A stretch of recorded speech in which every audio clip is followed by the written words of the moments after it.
And we do.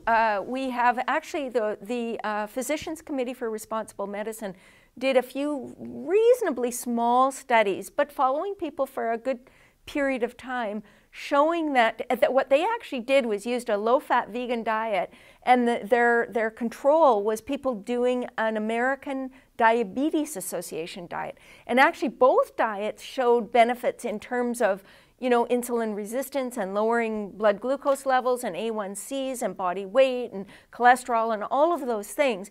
But the vegan diet consistently did better than the American Diabetes Association diet. So we have those studies. We have some studies out of the Czech Republic, a study from 2014, I think it was, showing, again, comparing a vegetarian diet, and the only animal product they used was 1 serving of yogurt, low-fat yogurt per day. Otherwise, there were no animal products in the diet. And in that study, again, they found that and they compared it to the conventional diabetic diet, that the vegetarian diet did better on every single count. And then the work that I've actually been doing some work in the Marshall Islands, where and we're just writing it up now, but we actually found very significant advantages to doing plant-based as well.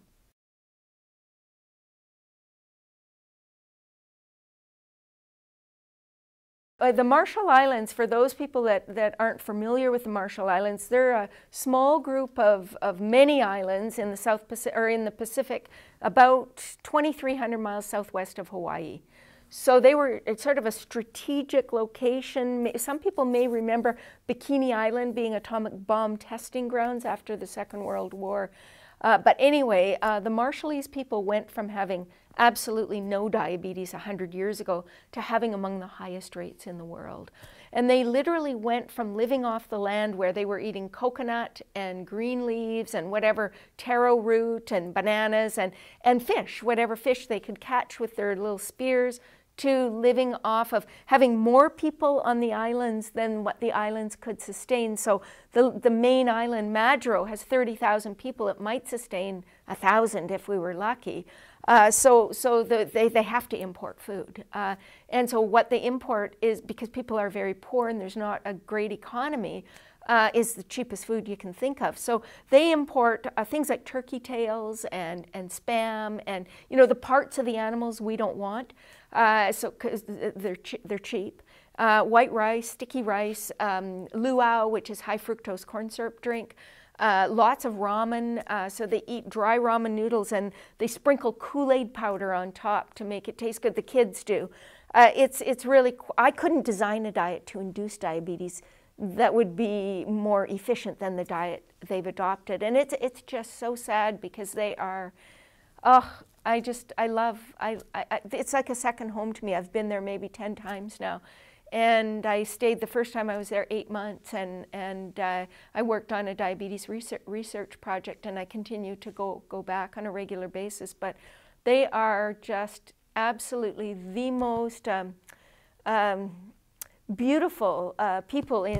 The way they laugh, the way they enjoy every moment together, and they tease one another and they sing, and you never feel judged. You can walk down the street and sing to the top of your lungs, and people just start singing with you. It's really a beautiful place, and so it really saddens me to see people suffering the way they're suffering so needlessly.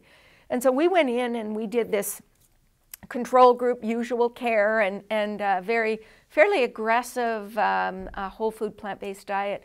And we saw average blood sugar drops of 70 points within 2 weeks. We saw average A1C drops of 2 points within 12 weeks. We saw A1Cs, HSCRPs down by about 1.2 points. So we saw some really big changes. And even going back, like last year when I went back, or 2016 when I went back, we actually had blood glucose drops of over 100 points on average. So we're getting better and better at what we're doing there, and seeing better and better results. And we saw several people who were able to completely reverse their diabetes.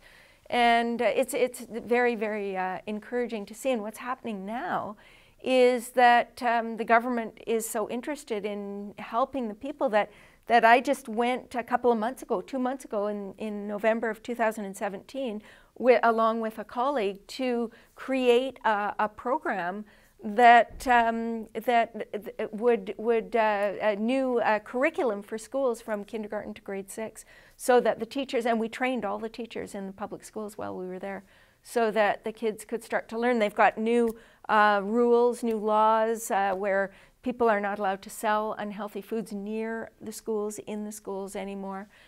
So we're working on things, and we're seeing changes.